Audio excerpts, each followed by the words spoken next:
Tu veux lancer une start-up, tu décides, tu as l'idée du siècle, puis tu veux apporter ton ami avec toi. Il accepte. Là, vous commencez à bâtir un produit, vous cherchez dans vos comptes de banque, finalement, avec 5 000 $, vous payez des développeurs, vous sortez un premier produit et vous remarquez que ça ne vend pas. Peut-être qu'on a besoin de plus d'argent.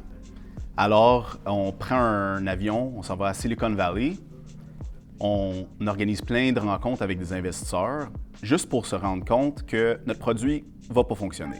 Personne n'a vraiment l'intérêt qu'on pensait. Si l'histoire semble trop vraie, c'est à cause c'est arrivé à moi. Je veux m'assurer que vous ne passez pas par le même chemin que j'ai pris lors de ma première start-up. Pendant les 3 dernières années, je travaille très fort à bâtir les programmes de l'Institut Innovation Gatineau pour éviter justement ces pièges-là. Donc, en quoi consistent les programmes de l'Institut? Dans le fond, on donne accès à toutes les ressources nécessaires. Donc, il n'est pas question de commencer à créer des cartes d'affaires avant avoir validé le produit. On ne parle pas d'aller chercher de l'argent d'investisseurs avant avoir eu notre première vente. Donc, nos interventions se font sur 3 phases. La phase de validation, phase prototype et la phase croissance. La phase validation se fait sur 3 axes. Le marché, donc on veut s'assurer qu'il existe un marché avec un problème bien défini. Ensuite, la technologie ou la solution, si une solution peut répondre à ce problème adéquatement.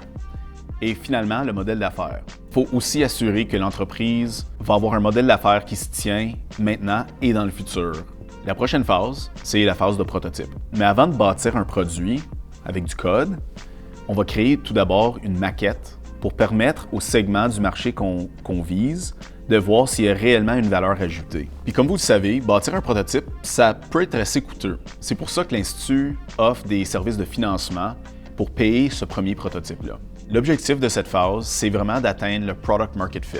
C'est-à-dire que les clients ont vraiment validé qu'il y a une valeur ajoutée puis sont prêts à payer pour ton produit. Par la suite, on embarque dans la phase de croissance.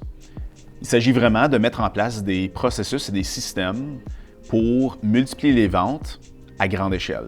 Tout au long du processus, on vous met en contact avec des professionnels dans leur domaine qui vont vous aider avec la structuration d'entreprise, marketing, design et même pour bâtir un deck de pitch pour les investisseurs. Vous allez aussi avoir un accompagnement personnalisé avec un coach qui a déjà bâti une entreprise à succès. Finalement, ce qui enrichit vraiment un écosystème de start-up, c'est la communauté. D'être à proximité d'entrepreneurs comme toi qui font face aux mêmes challenges, qui vous permettent d'échanger des idées et de collaborer et aussi avoir des activités, le fun en dehors du travail. C'est ça qui contribue à une belle communauté de start-up. Alors, si vous êtes entrepreneur et vous êtes motivé avec une bonne idée d'entreprise, planifiez une rencontre avec nous, puis on va en discuter. On a aussi le formulaire de fibre entrepreneuriale que vous pouvez remplir, qui va démarrer le processus, puis on va pouvoir vous laisser savoir si vous qualifiez pour nos programmes.